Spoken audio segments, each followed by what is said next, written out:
बिस्मिल्लाहिर्रहमानिर्रहीम अस्सलाम वालेकुम। First year computer sciences chapter number 6। अच्छा, चैप्टर नंबर 6 जो है वो हमारे पास इंतहाई अहमियत का हामिल एक चैप्टर है, जिसमें से शॉर्ट क्वेश्चंस जो है ना हमारे पास आलमोस्ट 4 शॉर्ट क्वेश्चंस जो है ना इस चैप्टर में से आएंगे। अच्छा, इस चैप्टर में से जो लॉन्ग क्वेश्चन जो है ना वो पेयरिंग स्कीम के मुताबिक जो हमारी स्मार्ट सिलेबस आया उसके अंदर 4 क्वेश्चंस के अलावा इसमें लॉन्ग क्वेश्चन नहीं आएगा। सो हम आप जानते हैं कि हमने जो सीरीज़ स्टार्ट की हुई जिसके अंदर हम आपके साथ ना सिर्फ क्वेश्चन शेयर करते हैं बल्कि हम उसके आंसर्स भी आपको बता रहे हैं। उसके अलावा अल्हम्दुलिल्लाह चैनल पर पूरा कोर्स मौजूद है जिसके अंदर तमाम जितने भी चैप्टर हैं उनकी हमने ना सिर्फ जो है ना रीडिंग करवाई हुई है बल्कि आपके साथ पूरा कंटेंट भी शेयर किया हुआ है। उसके बाद हम जो है ना अब बोर्ड की प्रिपरेशन के हवाले से आप लोग के साथ गेस्ट पेपर शेयर कर रहे हैं जिसमें प्रीवियस चैप्टर्स का शेयर कर दिया गया है। आगे बढ़ने से पहले जिन लोगों ने सब्सक्राइब नहीं किया, जिन स्टूडेंट्स ने, वो लाजमी सब्सक्राइब कर लें। उसके अलावा हमारे अकाउंट टिकटॉक पर अपना मकतब के नाम से उसको भी फॉलो करें, क्योंकि दोनों जगह पर अब बोर्ड की अकॉर्डिंग जो है ना वो प्रिपरेशन के हवाले से जो है ना वो सारा कंटेंट अपलोड किया जा रहा है। अब आ जाइए चैप्टर नंबर 6 की तरफ। तो सबसे पहले इमर्जिंग टेक्नोलॉजीज़, क्वेश्चन नंबर 1 है जी, what is edge computing and how does it benefit the data processing. Edge computing के बारे में आप बता दीजिए। तो ये देखिए इसका आंसर ये है, edge computing. So edge computing bring processing power closer to the data sources, reducing the latency and improve the efficiency. Instead of relying on centralized data center, edge computing process data at the edge of the network near the data source. यानी edge computing का मतलब ये होता है, for example जहाँ पर data required है ना तो वहाँ पर ही डाटा की कंसंट्रेशन हो, और यानी जो जो डाटा सोर्सेज है ना वो बिल्कुल नेटवर्क के बिल्कुल पास हो, यानी आपको रियल टाइम जो है ना वो डाटा अवेलेबल हो सके। सो जो प्रोसेसिंग वगैरह जिसके अंदर फॉर एग्जांपल आपने कोई डाटा सेंसर्स लगाए हुए हैं और वो आपके अपने व्हीकल्स के अंदर, तो आपको रियल टाइम इन्फॉर्मेशन जो है ना वो मिलती रहे। तो एज कंप्यूटिंग क्या करती है कि आप किसी भी कोने के अंदर है लेकिन आपका डाटा जो है ना वो आपके साथ जो है वो रियल टाइम के अंदर अवेलेबल है। उसके बाद क्वेश्चन नेक्स्ट आता है कि सर्वर लेस जो आर्किटेक्चर है उसका हमें बता दीजिए और उसका डेवलपर को एडवांटेजेस क्या होते हैं। दोनों क्वेश्चन सेम ही है काइंड ऑफ, तो दोनों को जो है ना यानी दोनों तरह बढ़कर आ सकते हैं। तो इसका आंसर सिंपल ये है कि जो सर्वरलेस आर्किटेक्चर जो है ना वो अलाउ करता है, यानी देखिए फॉर एग्जांपल डेवलपर्स हैं, उन्होंने कोई वेबसाइट्स वगैरह बनाई हुई है कोई अपने काम के लिए, तो अब उनको ज़रूरी तो नहीं है कि उनके पास एक अलग से सर्वर मौजूद हो जहाँ से वो अपने अपने कस्टमर को सर्विस प्रोवाइड कर रहे हो। एक ऐसा सिस्टम भी होना चाहिए कि जहाँ पर आपको अपने पर्सनल सर्वर की मेंटेनेंस की टेंशन ना हो, आपके पास जो कोडिंग वगैरह और जो रिक्वायरमेंट है मिलती रहे, तो यानी जो ऑपरेशनल नीड आपकी है ना वो पूरी होती रहे। So serverless architecture allow developer to build and deploy applications without managing the server, यानी वो अपनी एप्स बना रहे हैं, अपनी वेबसाइट को अपडेट कर रहे हैं, और जो कोई भी ऑपरेशन जो है ना वो मुकम्मल कर रहे हैं, तो उनको सर्वर को मेंटेन रखने की टेंशन नहीं है। तो इसकी एग्जांपल में अमेज़ोन का एक सर्विस प्रोवाइडर है जो है ना वो लैम्बडा। तो Lambda is a serverless computing service that let developer run code without provisioning और managing the servers. So server basically जिस तरह होता है ना सर्वर क्लाइंट रिलेशनशिप, उसमें समटाइम सर्वर डाउन हो गया, सर्वर पे जो है ना वो क्राउड बहुत ज़्यादा हो गया, तो सर्वर जो है ना सर्विस प्रोवाइड नहीं कर पा रहा। सो इसके अंदर क्या करते हैं कि ये एक ऐसा सिस्टम है जिसके अंदर आपको अपने एक अलग से सर्वर को मैनेज करने की ज़रूरत नहीं है। नेक्स्ट क्वेश्चन जो है ना हमारे पास आगे, edge computing improve the efficiency of the autonomous vehicles. तो ये देखिए ये यहाँ पर आ गया, in autonomous vehicle edge computing allow data from sensors and cameras to be process locally in the vehicles enabling quick response to the changing and the condition and the enhancing the safety. तो यानी इसमें क्या होता है कि autonomous vehicle जो है तो उसमें एज कंप्यूटिंग को अप्लाई करके ना, तो उसके अंदर हम इजीली जो है वो डाटा रियल टाइम डाटा जो है ना वो फैच कर सकते हैं, और उससे डाटा आपकी जो जो व्हीकल है उसकी सेफ्टी और सारा कुछ जो है ना आपको मालूम होता रहता है। तो ये एक इसका जो है ना फ़ायदा होता है। उसके बाद हमारे पास आ गया कि इलास्टिसिटी और on demand assess cloud computing के बारे में हम जानते हैं कि आपको जो है ना वो एक ऐसा सिस्टम प्रोवाइड किया गया है जिसके अंदर आप इजीली डाटा भी रिट्रीव कर सकते हैं, डाटा इन्हांस कर सकते हैं, डाटा स्केल कर सकते हैं। तो ये हमारे पास जो है ना ये इलास्टिसिटी का टॉपिक और ऑन डिमांड एसेस जो है ना वो ये है। देखिए मेरी कोशिश है कि आपको जो है ना वो साथ साथ कंटेंट भी बता दी जाएगी। तो ये हमारे पास आ गया, elasticity refer to the ability of the cloud system. हम जानते हैं क्लाउड सिस्टम जो है ना वो क्या है, एक ऐसा कंप्यूटिंग मॉडल है जिसके अंदर आप इजीली डाटा रिसोर्सेज जो आपके कोई ऐप्स है, कोई स्टोरेज चीज़ें हैं जो है ना वो आप इजीली असेस कर सकते हैं। आपको हार्डवेयर को या बाकी डाटा कंपोनेंट्स को अपने साथ यानी फिजिकल कंपोनेंट को ले जाने की ज़रूरत नहीं है।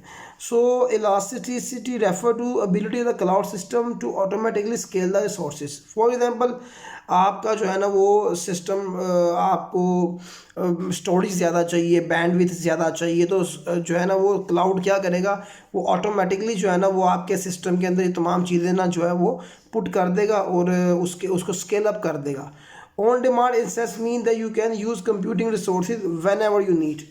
मतलब आपको जब भी ज़रूरत है तो आप उन रिसोर्सेज को इस्तेमाल कर कर जो है ना अपना जो रिक्वायरमेंट्स है। This is a like being able to turn on a table tap to get water whenever you want instead of having data dig a well first. इसके अंदर मतलब ये है कि आप इस सिस्टम की मदद से ना क्या कर सकते हैं कि आप कोई भी रिक्वायरमेंट है ना तो आप इजीली उससे फ़ायदा उठा सकते हैं।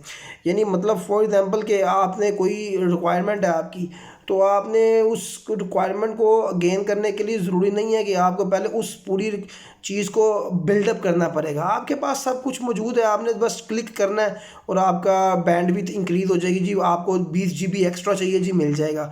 अच्छा जी, आपकी स्पीड स्लो है जी, आपको स्पीड एक्स्ट्रा मिल जाएगी। मेमोरी कम हो गई, मेमोरी आपको मिल जाएगी। अच्छा, आपने कोई फाइल अपलोड की हुई थी, उसको रिट्रीव करना है, आप कर सकते हैं। सो ये इसका जो है ना वो फ़ायदा होता है। उसके बाद हमारे पास आता है कि क्वांटम कंप्यूटिंग क्या होती है। ये अब हमारे पास डिफरेंट कंप्यूटिंग मॉडल्स हैं, तो यहाँ पर हम इसको देख लेते हैं। तो ये अब हमारे पास जो इमर्जिंग टेक्नोलॉजीज में quantum computing is the type of computers that use tiny building blocks called the qubits. Unlike regular bits 0 and 1s, it can both 0 and 1 at the same time. It allowed to solve problem much faster than a normal computing.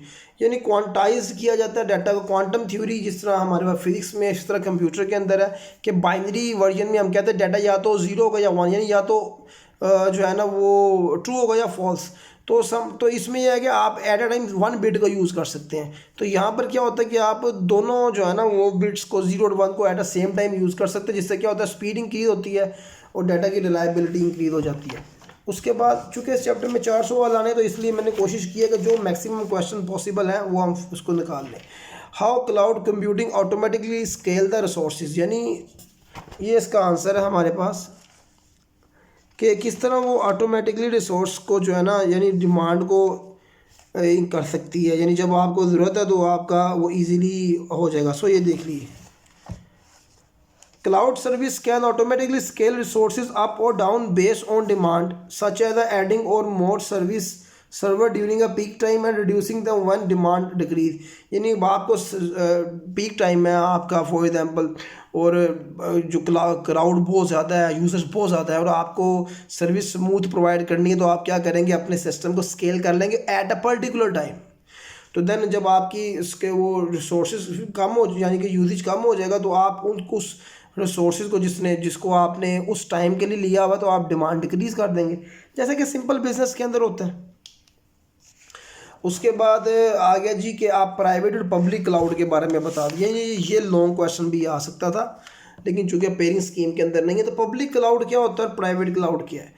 Is a service offer the internet that is share among the multiple organization. इसको public cloud कहते हैं, जो कि सब लोगों के लिए use होता है और वो आम मासिस भी यूज़ कर सकते हैं। प्राइवेट क्लाउड के अंदर क्या होता है कि स्पेसिफिक एक ऑर्गेनाइजेशन का होता है और वो इसके अंदर जो है ना वो कोई थर्ड पार्टी जो है ना वो आप कह सकते हैं आपको ये सर्विस प्रोवाइड करती है, और उसको कोई एक्स्ट्रा बंदा जो है ना वो आपके इस यानी कि इस सिस्टम को यूज़ नहीं कर सकता, तो आप बाकियों के साथ अपना डाटा शेयर नहीं करते हैं। तो उसके बाद हाइब्रिड क्लाउड एक सिस्टम है जिसमें प्राइवेट और पब्लिक क्लाउड को जो है ना मिक्स कर दिया जाता है। ये एक ऐसा मॉडल है जिसके अंदर ज़रा यूज़र ज़्यादा हो जाते हैं और डाटा की शेयरिंग भी ज़रा इंक्रीज हो जाती है। मल्टी क्लाउड के अंदर भी एग्जैक्टली यही है, where an organization uses service from the multiple cloud provide such as the AWS, Microsoft Azure and the Google cloud. ये साइमल्टेनियसली जो है ना ये ऑर्गेनाइजेशन की नीड भी पूरी कर रहा है और लोकल लोगों की नीड भी पूरी कर रहा है। उसके बाद आपके पास अगला आता है कि व्हाट आर द एप्लीकेशंस, बता दीजिए क्लाउड कंप्यूटिंग की, और इम्प्लीकेशंस क्या क्या होती हैं। तो एप्लीकेशंस तो ये हैं हमारे पास कि आप डाटा स्टोरेज कर सकते हैं, वेब होस्टिंग कर सकते हैं, उसके अलावा मशीन लर्निंग भी वो प्रोवाइड करते थे। ये इसकी जो है ना एप्लीकेशन है, यानी कि कौन कौन सी सर्विस। इम्प्लीकेशन के अंदर डाटा सिक्योरिटी है, जो सिक्योरिटी चैलेंजेस हैं उसको मेजर किया जा सकता है, स्केलेबिलिटी की जा सकती है और उसको मैनेज किया जा सकता है अपने रिसोर्सेज को। तो ये उसके अलावा कॉस्ट कंसीडरेशन, यानी आप कॉस्ट को भी मैनेज कर सकते हैं। वो देखे ना कि जब डिमांड भरी तो आपने सर्वर ज़्यादा ले लिए, जब डिमांड कम हुई सर्विस को रिड्यूस कर दिया, तो उससे क्या आपकी कॉस्ट भी जो है ना वो मैनेज हो जाती है। तो ये दोनों क्वेश्चन भी इसके अंदर आ गए। वो कहते हैं IaaS क्लाउड प्रोवाइड क्या करता है, कौन सी सर्विस जो है ना ये वाला क्लाउड प्रोवाइड करता है। तो ये IaaS offer basic computing infrastructure such as server, storage and networking on a pay-as-you-go basis. User have control over the operating system, application and the storage, but not the underlying physical infrastructure. यानी कि वो जो है ना उसका control होता है operating system के अंदर, यानी अपनी ऐप की मदद से जो है ना वो जो उसको रिसोर्सेज रिक्वायर्ड होते हैं उनको जो है ना वो असेस कर लेता है।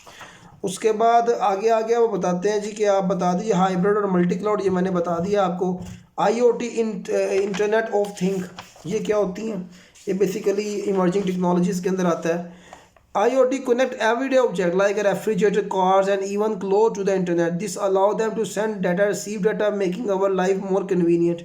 A smart thermostat can learn your schedule and adjust the temperature in your home automatically. यानी आजकल जो टेक्नोलॉजी की मदद से आप अपने तमाम अप्लायंसेस को जो है ना वो इजीली उसको मैनेज कर सकते हैं। उसके बाद आ गया व्हाट आर द, ये इम्प्लीकेशन ये मैंने करवा दी आपको। तो अल्हम्दुलिल्लाह देखिए पूरा यूनिट आपके साथ शेयर कर दिया है। इसी तरह बाकी कंटेंट भी आपके साथ शेयर करते रहेंगे। हमारे साथ जुड़े रहिए, चैनल को लाजमी सब्सक्राइब कीजिए। इंशाल्लाह ताला नेक्स्ट वीडियोस के साथ जो है ना आपके तक ये कंटेंट प्रोवाइड करते रहेंगे, क्योंकि अब ये वो राइट टाइम है जिसमें हम बोर्ड की प्रिपरेशन की तरफ जा रहे हैं।